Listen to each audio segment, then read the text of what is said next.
The massive space station called Kepler Prime floated in the darkness between stars. Its metal walls stretched for miles in every direction, home to millions of beings from across the galaxy. Today was special. Today was the day when every major species would show off their biggest and most powerful warships. Captain Ryan Mitchell walked through the crowded corridors of the station. Aliens of every shape and size moved past him. Some had blue skin and 4 arms. Others looked like giant insects with clicking sounds for language. A few resembled walking trees with glowing eyes. Ryan kept his face calm and neutral as he made his way to the main assembly hall. The hall was enormous. Thousands of seats filled the space, each one occupied by a representative from a different world. At the front, a huge viewing screen showed images of the various warships that had come for the exhibition. The air buzzed with excitement and competitive energy. Admiral Zethric stood at the podium. He was a Corthony, a species that looked like massive bears covered in gray fur. His voice boomed across the hall as he spoke about his empire's greatest achievement. "Behold the Void Crusher," Zethric announced with pride. The screen behind him showed a dark metal ship that seemed to go on forever. 12 kilometers of pure destruction. Our plasma cannons can melt through any armor. Our quantum shields can stop any attack. The crowd made sounds of amazement. Even the most advanced species seemed impressed by the size of the Corthony flagship. Delegates whispered to each other in dozens of different languages, all expressing awe at what they saw. Ryan found his seat in the back corner of the hall. It was not a good seat. It was not meant for important people. The other delegates barely noticed him as he sat down. His simple blue uniform looked plain next to the fancy clothes and armor worn by the alien representatives.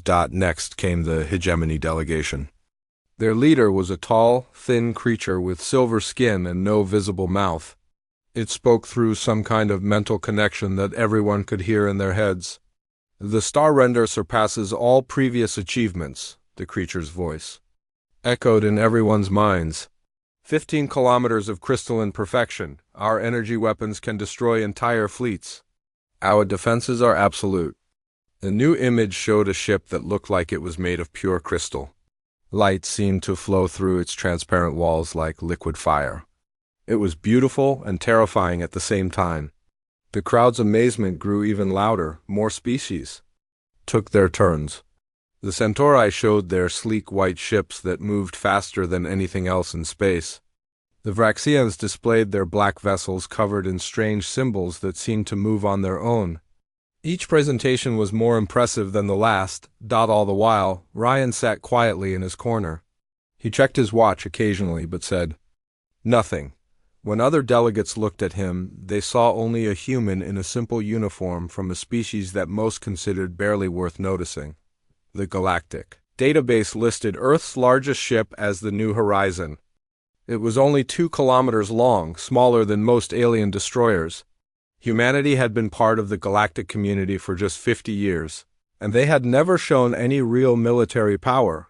During a break in the presentations, several alien delegates approached Ryan. A blue-skinned Altarian with 4 arms spoke first. "Human Mitchell, when will your species present their vessel?" the alien asked. Its voice carried a tone that suggested it was asking just to be polite. Ryan smiled slightly. "Our flagship should be arriving within the hour. We wanted to make sure everyone else had a chance to show their ships first." The aliens exchanged glances that clearly showed they thought this was amusing. A Corthony officer who had been standing nearby let out what sounded like a laugh. "How considerate of your species," the Corthony said. "I am sure your 2-kilometer cruiser will be very interesting to see." "Actually," Ryan said calmly, "the New Horizon is not our flagship. That would be a different vessel entirely." This caught the attention of more aliens. A small crowd began to form around Ryan's seat. They all wanted to hear about this mysterious human flagship that no one had ever seen or heard about. "What is this flagship called?" asked the hegemony representative. "The Leviathan," Ryan replied simply. The aliens looked at each other with expressions that showed they were not impressed. The name meant nothing to them. Their databases contain no information about any human ship with that designation. How large is this Leviathan? Pressed the Altarian. Ryan checked his watch again. You will see soon enough. She should be dropping out of hyperspace any moment now. The aliens began to lose interest. They had expected the human to provide details about his ship's size and weapons. Instead, he gave them nothing but vague promises about arriving soon. They started to walk away, returning to their own groups to discuss the real warships they had seen. As the exhibition continued, Ryan noticed that the aliens were becoming more competitive with each other. The Corthony bragged about their plasma cannons being more powerful than hegemony energy weapons. The hegemony claimed their crystal armor was stronger than Corthony quantum shields. Centauri Admiral stood up and demanded attention. Speed matters.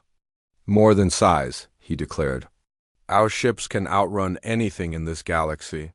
What good is a big gun if you cannot catch your target? This started arguments among the different species. Each group insisted that their approach to ship design was superior. The Vraxians claimed their mysterious technology was beyond everyone else's understanding. The Draconian Empire representatives spoke about their ship's ability to regenerate damage automatically. Through it all, Ryan remained quiet. He watched the aliens argue about whose ships were better while he waited for something that none of them expected. Station Commander Kickstall, a Vraxian with gray skin and large black eyes, approached the podium. We have time for one more presentation before the exhibition concludes, he announced. All eyes turned to Ryan. He was the only representative who had not yet shown his species' flagship. The hall fell silent as everyone waited to see what the humans had brought. Ryan stood up slowly and walked to the podium. His footsteps echoed in the quiet hall. When he reached the front, he turned to face the crowd of alien delegates. The human flagship is currently approaching the system, he said in a clear, steady voice. Long-range sensors should be picking up the arrival signature right about now. As if on cue, an alarm began to sound throughout the station. The lights flickered, and the viewing screen switched to show sensor readings from the edge of the system. Something was coming through hyperspace. Something that was causing readings? Unlike anything the station's instruments had ever recorded. Commander Kickstall looked at his control panel with confusion. The numbers made no sense. The energy signature was too large, too powerful. It had to be a mistake. There appears to be some kind of sensor malfunction, the Vraxian announced. The readings show an object far too large to be a ship. Ryan smiled for the first time that day. No malfunction, Commander.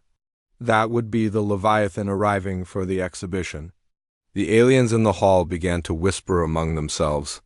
The sensor readings continued to climb higher and higher.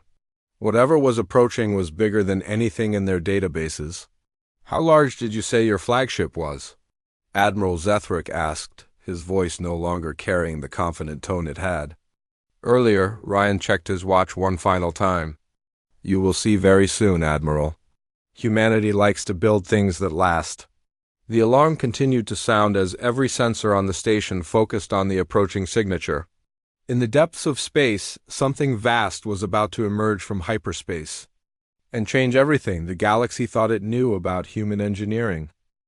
The alarm continued to sound throughout Kepler Prime Station. Red lights flashed in the corridors as technicians ran to their posts.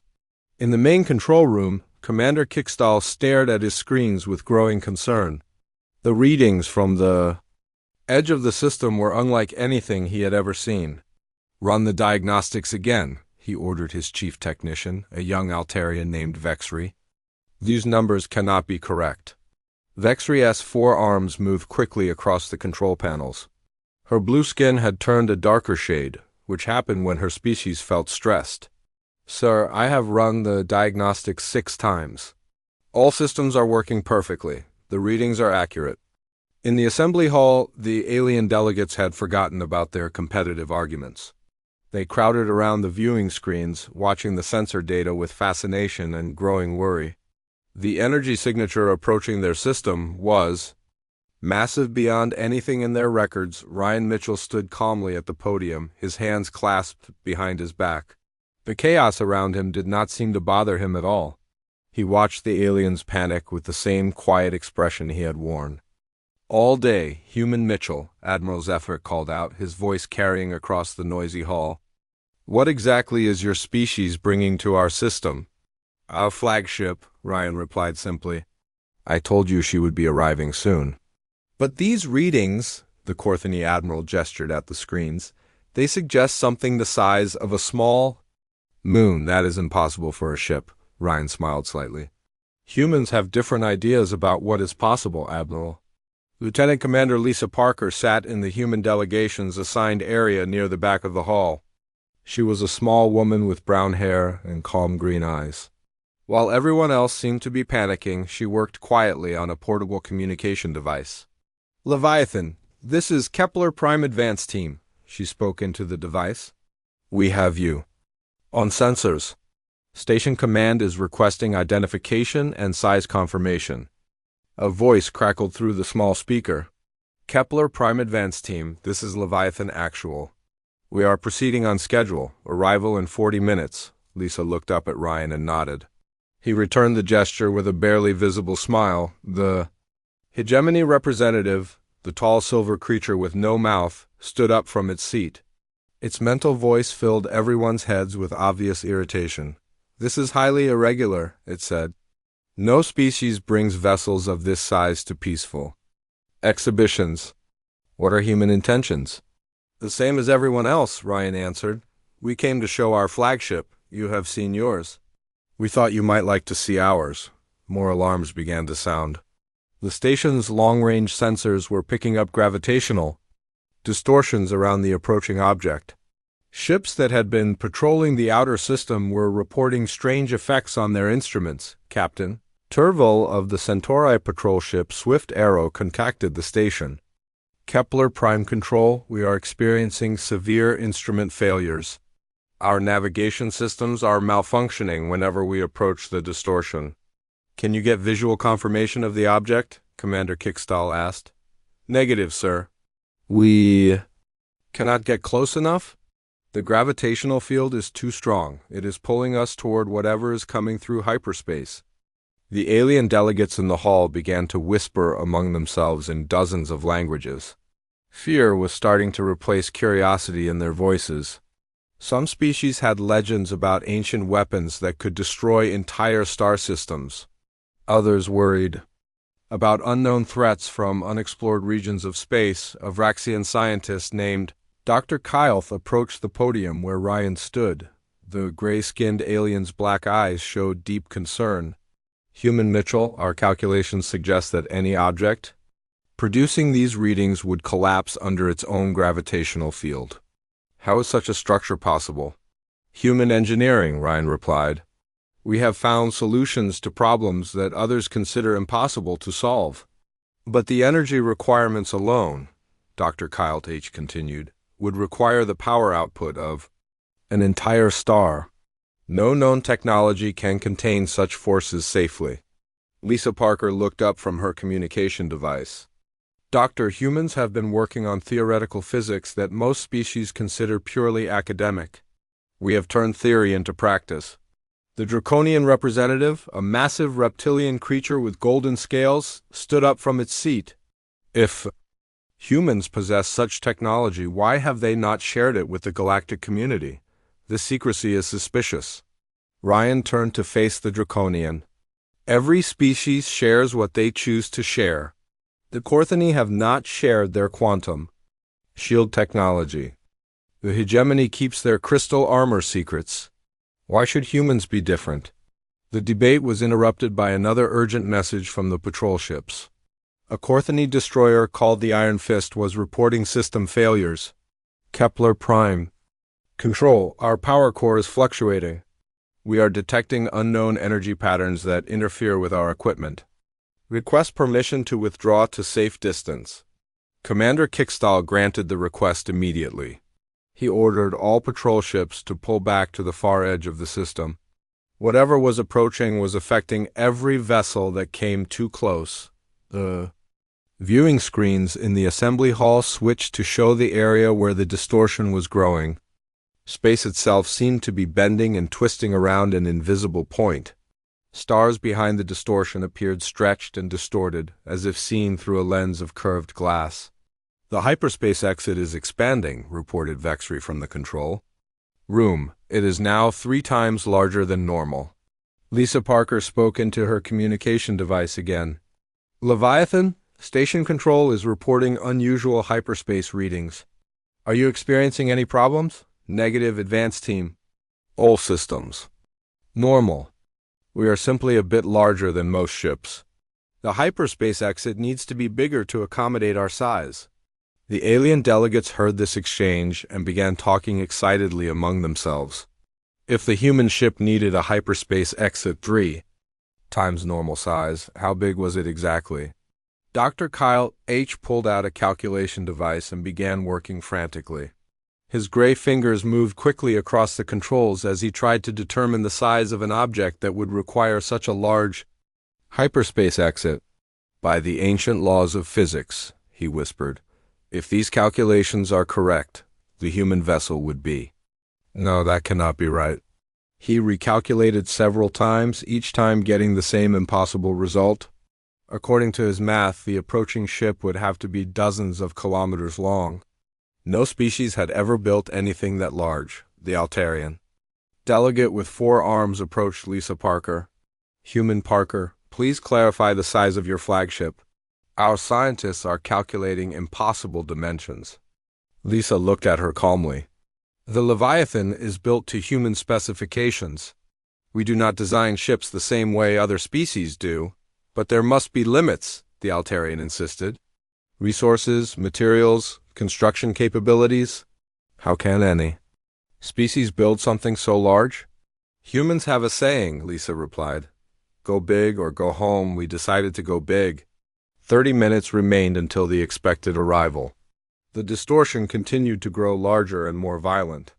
Station sensors showed energy readings that went beyond their maximum scales. Emergency protocols were activated as the station prepared for an encounter with something completely unknown. Ryan Mitchell remained at the podium, checking his watch occasionally. The aliens around him were becoming more agitated by the minute, but he seemed completely relaxed. "Human Mitchell," Commander Kickstall called from the control room, "we need to know the exact specifications of your vessel. Our safety protocols require this information." "She is 47 kilometers long," Ryan answered simply. The hall fell completely silent. Even the constant background noise of the station system seemed to pause. Every alien in the room stared at Ryan with expressions of disbelief. "Did you say 47 kilometers?" Admiral Zethric asked, his voice barely above a whisper. "That is correct," Ryan confirmed. "The Leviathan is 47 kilometers from bow to stern. She is humanity's first true flagship." The silence stretched on for several long moments. Finally, the hegemony representative's mental voice filled everyone's heads. "Impossible. No species has ever built a ship larger than 20 kilometers. The structural requirements alone would be beyond any known technology." Ryan smiled. "As I said, humans have different ideas about what is possible." 10 minutes remained until arrival. The distortion had grown to enormous proportions, and the energy readings were off every scale the station possessed. Whatever was about to emerge from hyperspace would change everything the galaxy thought it knew about ship construction. "All station personnel to emergency stations," Commander Kickstall announced. "Prepare for arrival of unknown vessel." Ryan checked his watch one final time. "Actually, Commander, you can prepare for arrival of the USS Leviathan. There is nothing unknown about her. She is exactly what we built her to be." The countdown had begun. The space around Kepler Prime Station suddenly exploded with light. Brilliant white energy erupted from the distortion point as reality itself seemed to tear apart. The viewing screens in the assembly hall went completely white and slowly began to clear as the sensors adjusted to the massive energy release. "Commander." Kickstall gripped his control panel as the station shook from gravitational waves. "All sections report status," he commanded. Emergency lights flashed throughout the station as systems strained to handle the unprecedented energy readings. Hull integrity holding, reported Vexry, her blue skin now almost purple with stress. Power fluctuations on decks 7 through 12. Artificial gravity is unstable in the outer rings. In the assembly hall, alien delegates held onto their seats as the station continued to shake. Some of the smaller species had fallen to the floor. The draconian representative used his powerful claws to anchor himself to his chair. While the hegemony delegate seemed unaffected by the shaking, Lisa Parker remained calm in her seat, speaking into her communication device. Leviathan, this is Kepler Prime Advance Team. We show you have successfully exited hyperspace. Please confirm your status. A clear, professional voice responded through the speaker. Kepler Prime Advance Team, this is Commander Jake Sullivan aboard the USS Leviathan. We have successfully completed hyperspace transit. All systems are green. Requesting approach clearance for diplomatic docking. Ryan Mitchell smiled as he heard his colleague's voice. Jake Sullivan was one of the best ship commanders in the human fleet. If anyone could handle the delicate situation they were about to create, it was him. The energy discharge began to fade, and the viewing screen started to show what had emerged from hyperspace. At first, all anyone could see were strange lights and shadows. The sensors were still trying to process what they were looking at. Visual confirmation coming online, announced a Centauri technician working at one of the sensor stations. Switching to main display. The massive screen at the front of the assembly hall flickered, then showed a view of space near the hyperspace exit point. For a moment, nothing seemed different. Then the sensors adjusted their focus, and everyone in the hall gasped at the same time. The USS Leviathan hung in space like a floating city. Its hull stretched farther than the eye could follow, a dark gray mass of metal and composite materials. That seemed to go on forever. Strange blue lights ran along its surface in patterns that looked almost like blood vessels. The ship was so large that the station's cameras could not fit the entire vessel on the screen at once. By the ancient gods, whispered Dr. Kyle H., the Vraxian scientist. It is actually 47 kilometers long. Admiral Zethruck stood up from his seat, his massive form trembling slightly. How is this possible? How can any species build something so large? The Altarian delegate with 4 arms was frantically working on a calculation device. The amount of materials required ... The construction time?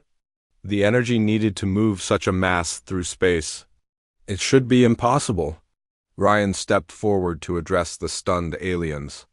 Humans have been working on this project for 15 years. We mobilized the resources of our entire species to build her. But the cost, stammered a representative from the Tau Collective, a small species that looked like walking crystals. The economic impact of such a project would bankrupt any civilization. Humans prioritize differently than other species, Lisa Parker replied. We saw what the galaxy had to offer in terms of military power. We decided to exceed it. Commander Sullivan's voice came through the communication system again. Kepler Prime Control, this is USS Leviathan requesting approach clearance. We are aware that our size may cause some concern, but we are here for peaceful purposes only. Commander. Kickstall stared at his screens in disbelief. The Leviathan was so large that it had its own gravitational field. Small pieces of space debris were being pulled toward its hull. USS Leviathan, you are cleared for approach. However, our docking facilities are not designed for vessels of your size. Understood, Kepler Prime Control. We will maintain a safe distance and use shuttlecraft for personnel transfer. The alien delegates watched in stunned silence as the massive human ship began to move. Its engines, each one larger than most alien cruisers, glowed with bright blue light. The ship moved slowly, but its size made every movement seem dramatic and powerful. Look at the weapon systems, pointed out a Corthany military analyst. Those point defense turrets are larger than our destroyers. It was true. The Leviathan's surface was covered with weapon systems of every type. Plasma cannons, missile launchers, energy projectors, and devices that no one could identify. Each weapon was built on a scale that matched the ship's enormous size. The hegemony, representative's mental voice filled everyone's heads. The firepower of this vessel exceeds the combined military strength of three major empires. Why would humans build such a thing? Because we could, Ryan answered simply. Humans have always believed that if something is worth doing, it is worth doing well. We decided to build the best ship possible. Dr. Kyle H. was still working frantically on his calculations. The power requirements for this vessel. Where does the energy come from? We developed new power generation systems, Lisa explained. Our engineers found ways to safely contain and control energy sources that other species consider too dangerous to use. What kind of energy sources? Pressed the Vraxian scientist. Lisa smiled. That information is classified. But I can tell you that the Leviathan has enough power to operate independently for decades without refueling. The ship continued its approach toward the station. As it came closer, more details became visible. The hull was covered in armor plating that seemed to absorb light rather than reflect it. Strange symbols were carved into the metal and energy. Patterns flowed across the surface like living things. The hull composition, observed a Centauri materials expert. I have never seen anything like it. What are those patterns on the surface? Adaptive armor, Ryan explained. It responds to different types of attacks and adjusts its properties accordingly. The energy patterns you see are part of the ship's defensive systems. A junior officer from the Draconian delegation stood up. If humans possess such advanced technology, why have they remained so quiet? Why not use this power to expand their territory? Humans prefer to be left alone, Lisa replied. We built the Leviathan not for conquest, but for protection. The galaxy is full of aggressive species. We wanted to make sure no one would ever consider Earth an easy target. The implications of this statement were not lost on the alien delegates. Every species in the hall began to reconsider their assumptions about human military capabilities.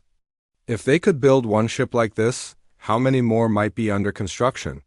Commander Sullivan's voice came through the speakers again. Kepler Prime Control, we are now in position for shuttle launch. Requesting clearance for diplomatic personnel transfer. Granted, USS Leviathan. Day 7 is cleared for your arrival. The aliens watched as a small shuttle separated from the massive ship. Even the shuttle was larger than most alien fighters. It approached the station with smooth, precise movements that showed the skill of its pilot. That shuttle, noted Admiral Zethric, it is larger than some of our escort vessels. Everything about human design is built to a different scale, Ryan said. We do not think small. The shuttle docked with the station, and soon afterward, Commander Jake Sullivan entered the assembly hall. He was a tall man with gray hair and calm blue eyes. His uniform was similar to Ryan's, but with additional rank insignia. He walked with the confidence of someone who commanded the most powerful ship in known space. Greetings, he said to the assembled delegates. I am Commander Jake Sullivan of the USS Leviathan. I apologize for any inconvenience our arrival may have caused.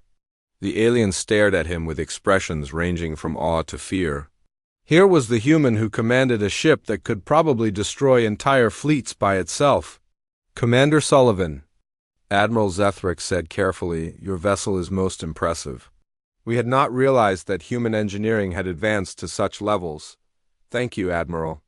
The Leviathan represents the best of human technology and determination.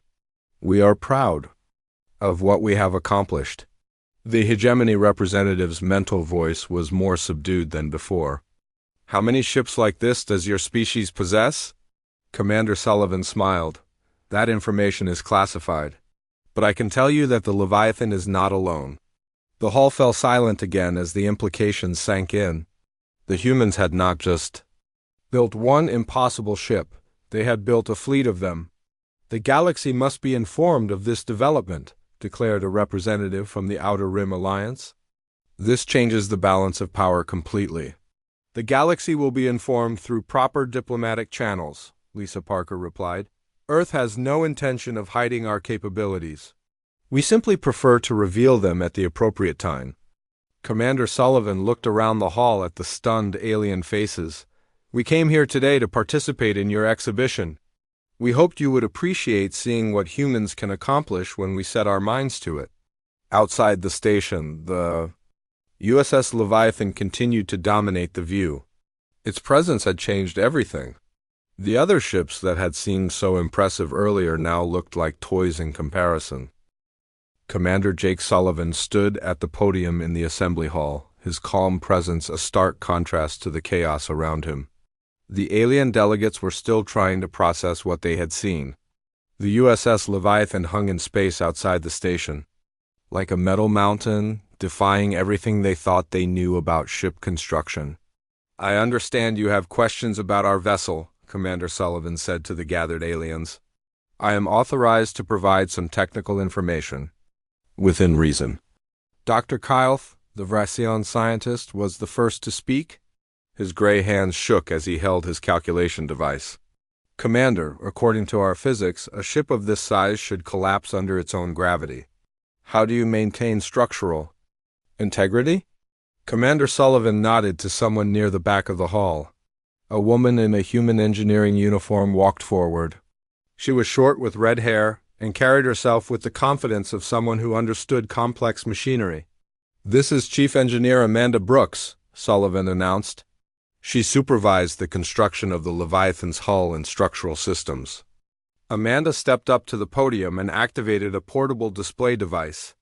The screen behind her showed a three-dimensional image of the Leviathan's internal structure. "The key to building something this large," she began, "is understanding that traditional materials and methods do not work. We had to invent new approaches to every aspect of construction." The image showed the ship's framework. Instead of solid metal beams, the structure was made of a honeycomb pattern that seemed to flow like liquid. "This is adaptive structural matrix," Amanda explained. "The framework adjusts its density and strength based on stress loads. When one section experiences pressure, the entire structure redistributes the force." A Centauri engineer raised her hand with the materials required for such construction. "Where did humans obtain them?" Amanda smiled. "We made them." Human scientists develop new manufacturing processes that can create materials with properties that do not exist in nature. We can make metal stronger than diamond, lighter than aluminum, and more flexible than rubber. The alien delegates exchanged worried glances. If humans could create new materials at will, their technological advantage was even greater than it appeared. Admiral Zethruck stood up, his massive form towering over the other delegates. "What about the power systems?" "Our sensors detected energy outputs that should be impossible to contain safely." Amanda switched the display to show the ship's power core. The aliens gasped when they saw what appeared to be a miniature star contained within a complex array of force fields and metal chambers. "We call it a stellar core reactor," Amanda said. "It uses the same fusion processes that power stars, but contained and controlled through electromagnetic field manipulation." Dr. Kyle H. nearly dropped his calculation device. "You have contained stellar fusion in a ship? That is beyond dangerous. It is insane." "Only if you do not understand how to control it," Amanda replied. Human engineers spent 10 years developing the containment systems. We tested hundreds of prototypes before installing the final version. The hegemony representative's mental voice filled everyone's heads. "The risk of catastrophic failure must be enormous." "What happens if your containment fails?" "The same thing." "That happens if any ship's power core fails," Amanda answered. "The ship is destroyed. The difference is that our power core gives us capabilities that no other species possesses." She switched the display to show the ship's weapon systems. The aliens saw massive energy cannons that seemed to run the entire length of the vessel. "Our main guns are plasma accelerators," Amanda continued. "They use the stellar core's output to create and launch packets of contained stellar plasma. Each shot has the destructive power of a small nuclear weapon." A draconian military officer leaned forward. "How many of these weapons does your ship carry?" 47 main guns," Amanda replied, "plus 300 secondary weapons, 8.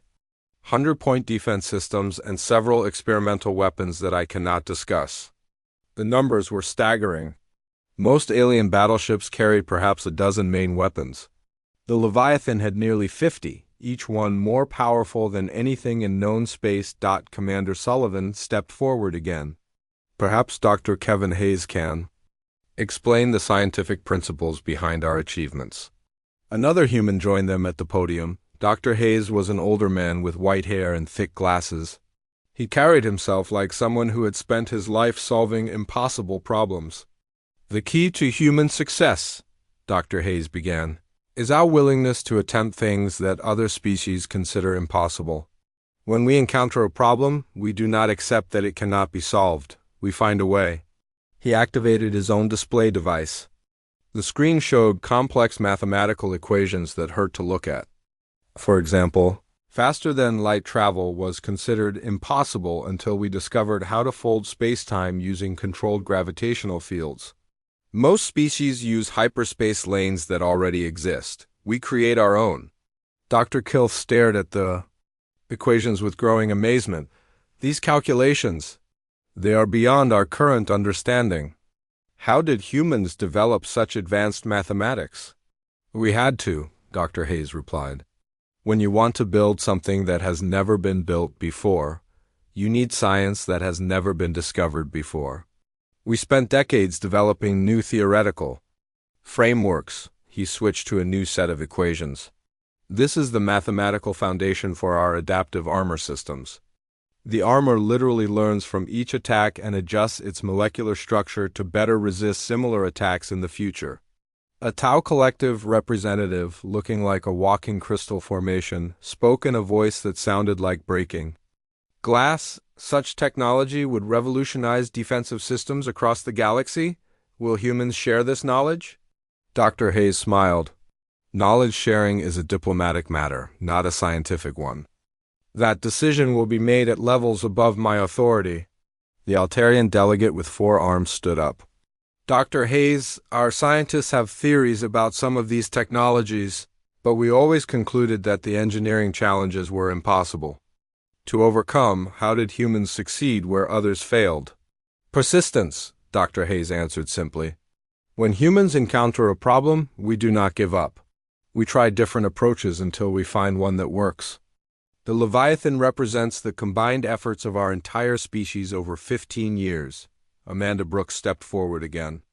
Dr. Hayes is being modest. The breakthrough came when our scientists learned to think differently about the relationship between energy and matter.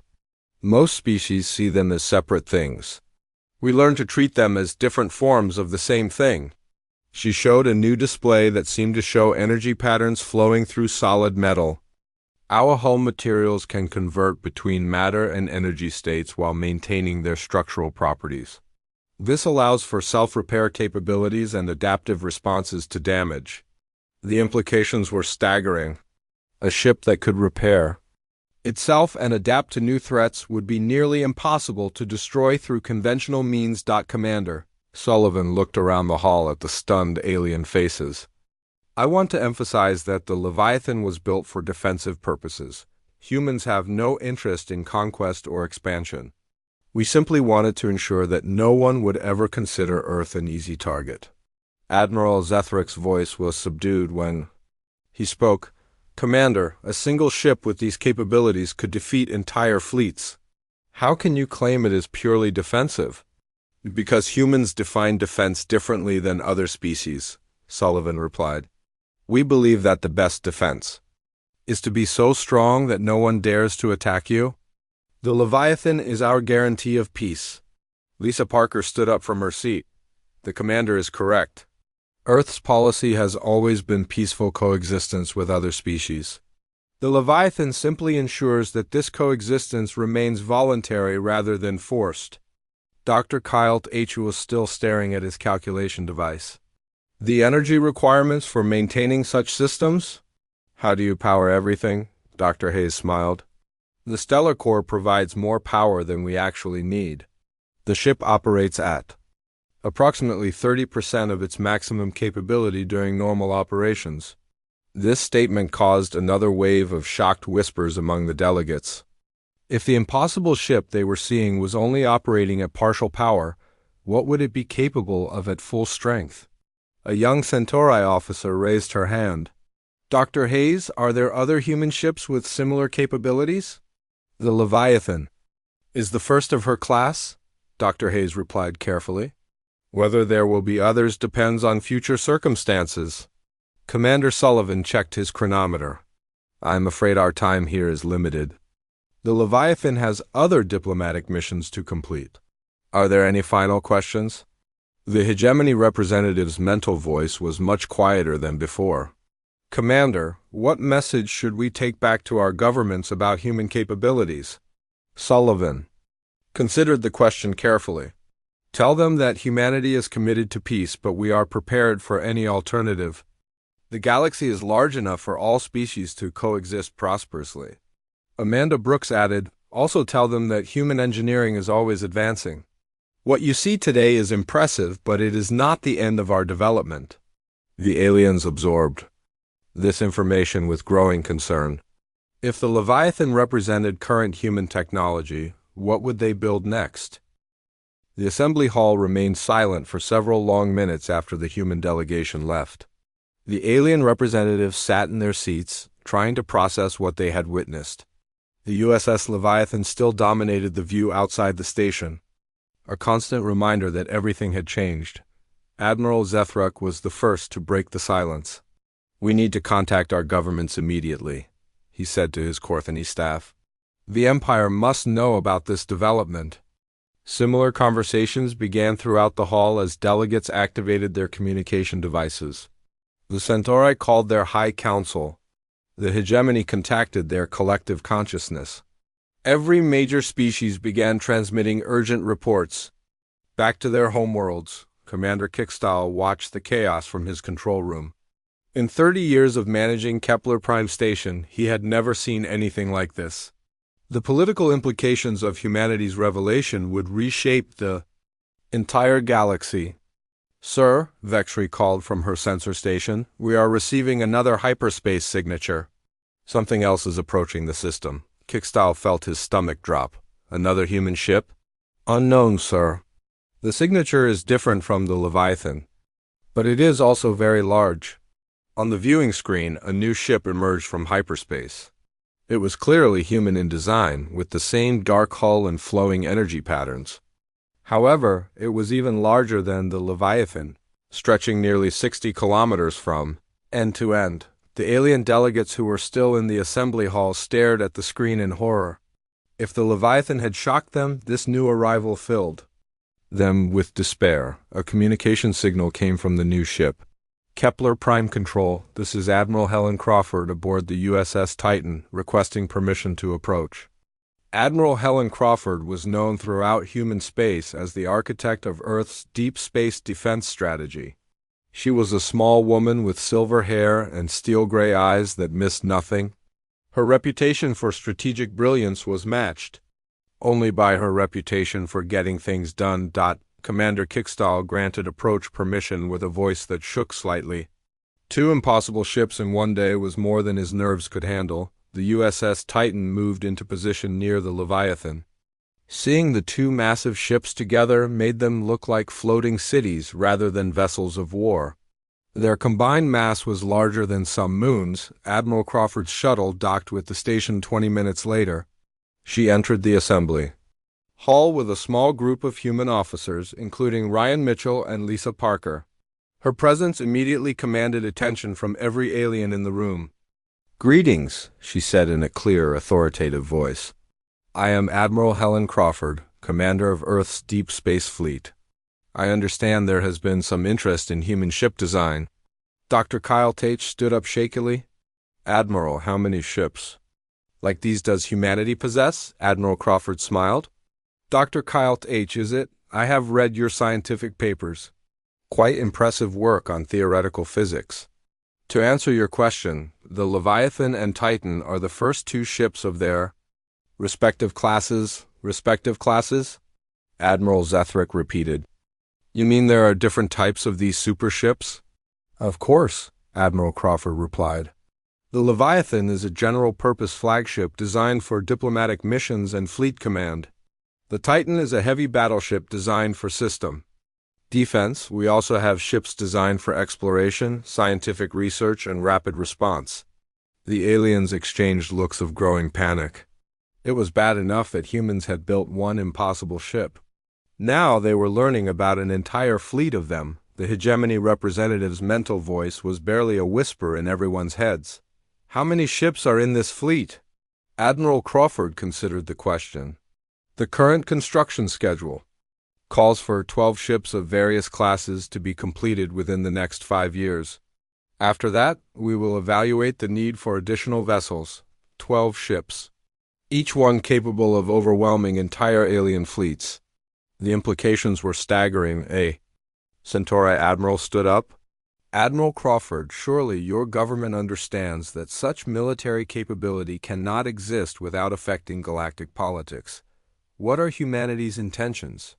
Our intentions are the same as they have always been, Admiral Crawford replied. Humans want to be left alone to develop in peace. These ships ensure that we will be left alone.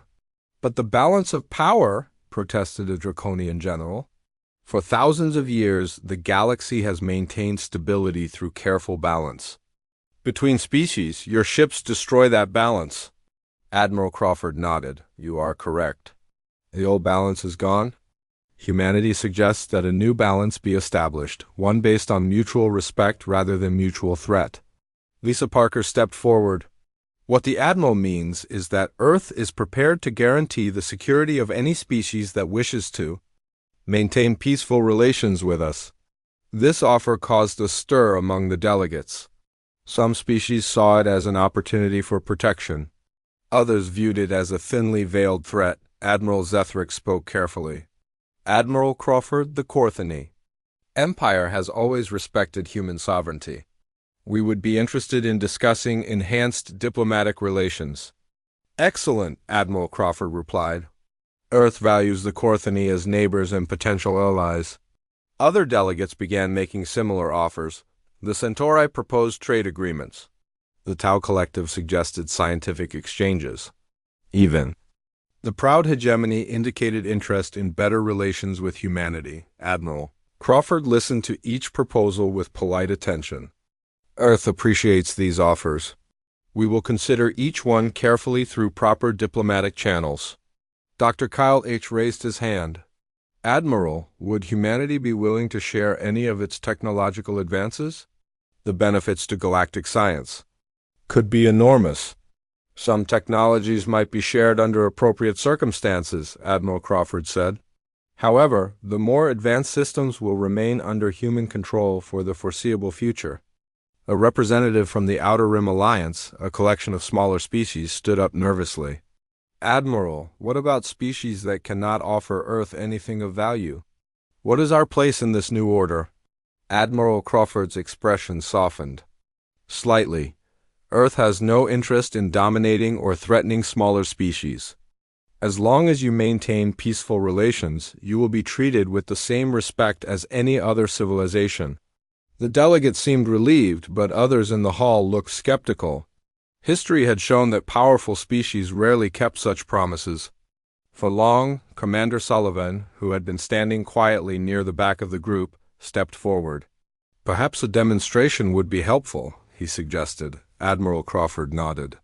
Commander, please show our guests the construction footage. Sullivan activated a portable display device. The screen showed images from Earth's orbital shipyards. The aliens gasped as they saw massive construction facilities building ships that dwarfed even the Leviathan and Titan. This is the USS Colossus, Sullivan explained, pointing to a ship that appeared to be nearly 80 kilometers long. She is scheduled for completion next year. Her primary mission will be deep space exploration and first contact with new species. The footage showed dozens of smaller ships under construction as well.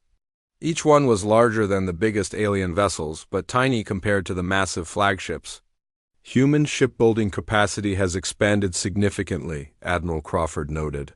We can now complete a major vessel every 18 months. Dr. Kyle H. sat down heavily. At that rate, within a decade humanity will possess the largest fleet in galactic history. Only if necessary, Admiral Crawford replied. We would prefer to build exploration ships and scientific vessels. The number of warships we construct depends entirely on how peaceful the galaxy remains. This statement was clearly both a promise and a warning. Peaceful species would benefit from human protection and technology sharing. Aggressive species would face overwhelming military opposition. A Corthany communications officer entered the hall and approached. Admiral Zethric, sir? Urgent message from the Empire. The High Command requests immediate status report on human capabilities. Similar interruptions occurred throughout the hall as governments across the galaxy demanded information about the new situation. Admiral Crawford watched the chaos with satisfaction. I believe our message has been received and understood. Earth's position in galactic affairs has been clarified. She turned to address the entire assembly. Humanity extends an invitation to all peaceful species to join us in exploring the possibilities of our expanded technological capabilities. Together, we can build a galaxy based on cooperation rather than competition. Ryan Mitchell stepped forward. The USS Leviathan will be departing shortly to visit other major systems. Similar demonstrations will be provided to governments that request them. And the Titan? Asked Admiral Zethric. Admiral Crawford smiled. The Titan will remain in this system for the next week. Any government that wishes to send technical observers for a closer examination of human engineering is welcome to do so. This was an unprecedented offer. No species had ever allowed foreign observers to examine their most advanced military technology. Why would you share such information? Asked the hegemony representative. Because we want the galaxy to understand exactly what they would face if they chose conflict over cooperation, Admiral Crawford replied. Knowledge prevents misunderstandings.